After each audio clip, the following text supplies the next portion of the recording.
hosting Second Watch so far this season. It has been an absolute pleasure to get to know so many of you. I was a fan of the show before I started working with you, and it is awesome that I get to spend a little bit of time with you guys all the time. And I'm happy that I get to do it a little bit today. I want to start out here with a question for Noah and Moon. Anne and Tom's relationship has evolved significantly this season. And I wonder if you might be willing to talk about that a little bit. Well, let's just say it gets consummated. The relationship's interesting. It's a very subtle romance. It's a secondary story. You know, we're two adults that lean on each other. There's so many more important things happening in a post-apocalyptic situation. So you definitely see us come together. We have our first argument, which is, you know, always the fundamentals of a relationship. And so it's good, you know, it's very subtle though, it's very pleasant, and it definitely evolves. I don't think I can add anything to that. That sounds right on the money to me.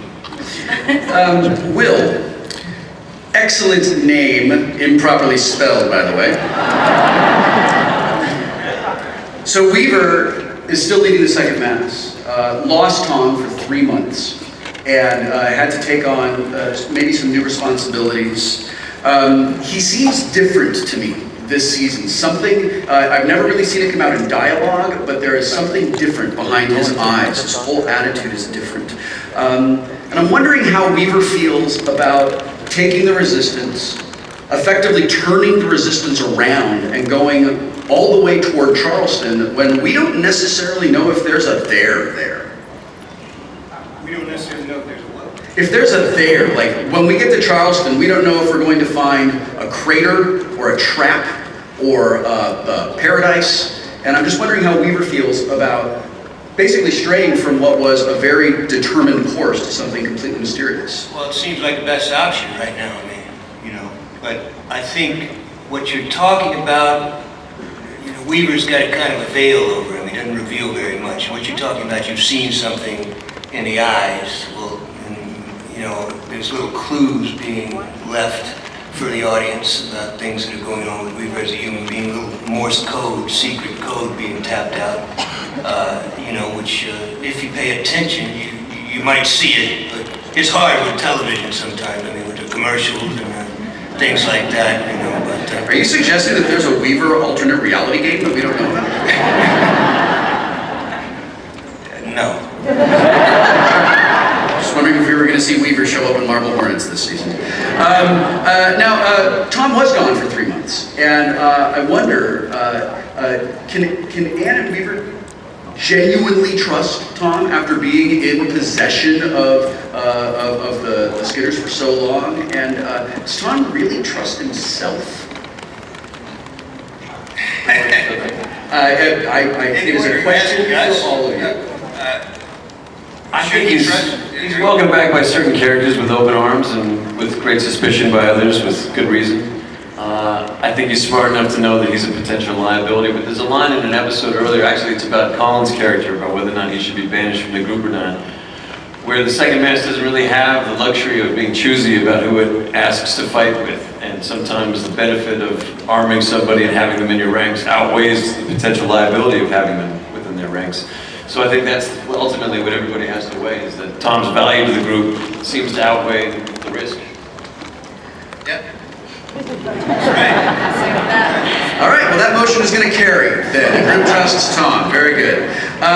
Drew and Sarah, I sense something deeper going on in this fun, flirtatious chemistry between Maggie and Hal. And now, I understand that Maggie is going to share some information about her mysterious past with Hal at some point this year. Would you care to tease that out a little bit? Yeah, I think that's one of the special things about their relationship is they are so different. Hal comes from this clean-cut, all-American background, and her background is really very mysterious. We're not sure what it is, but as you're saying, in these next couple episodes, we're going to see a little more of where she came from, and some layers are going to be pulled back. And it's actually in a very intimate kind of setting, so Hal has to deal with it right then and there, and it makes things exciting. Maggie seems to have seen so much more of the world than Hal has seen. So if she sees something in him where this flirtatiousness is actually maybe rooted in some genuine affection instead of just playfulness, what is that? Yeah, Maggie doesn't trust in general. She doesn't trust people, but she does trust Hal, and it's that he's strong and he's got integrity. She's seen how he is with his family.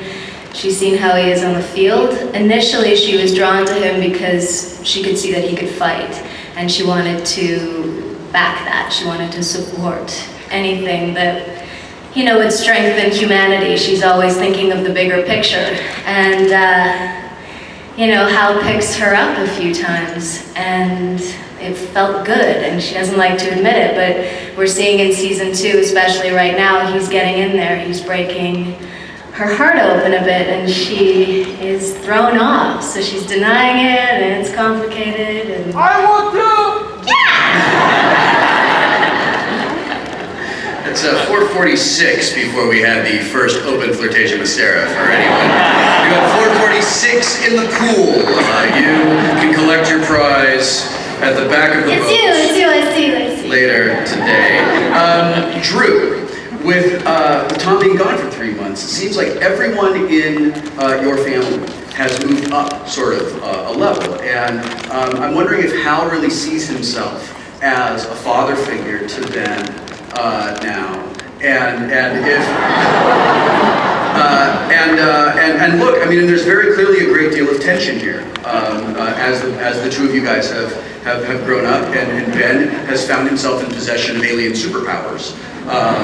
So does Hal see himself in that way? I don't think he looks at it that he is now the father. I think he does realize that somebody does need to step into that position and keep an eye on these guys, especially with the odd situation that Ben's in. He's very much excommunicated from most of the 2nd Massachusetts, and everything Hal does is rooted in a deep love, especially when it comes to family and close friends. And I think he's just misunderstood a lot when these two have conversations about what's going on. You know, they misinterpret things because Hal's a little blunt. He doesn't walk on eggshells very easily, and can sometimes come off a little harsher than maybe he intended. What does Ben think, Connor? Does he agree with what Drew just said, or is Drew full of crap? Yeah, I think that's mostly spot on. I do think there's an element of everyone's kind of stepped up a bit. Yeah. If that's the direction you want to use. I think as Ben, nobody likes being ordered around by your older brother, whether it's go clean a room or don't shoot that alien. So there's going to be natural tension there, and you know, at the beginning of last season, Hal was the reckless, stubborn, bull-headed, aggressive one, and now Ben is that character, and Tom's see, I'm even getting the names confused. And now Hal is a little bit more reasonable, and a little bit more, he thinks things through, he's a little bit more level-headed, so there's a natural conflict there, just like there's a natural conflict between Tom and Hal at the beginning of the first season. Will, does Weaver sort of think that Ben's new abilities and this weird connection that he has to the Skitters, that's an asset, a liability, a calculated risk? Like, as a commander, how does he look at that? I don't think it's a good thing at all. Yeah. All right, fair enough. Thanks, Will.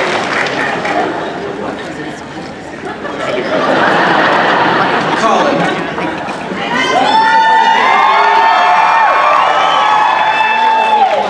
I know a little bit about playing villains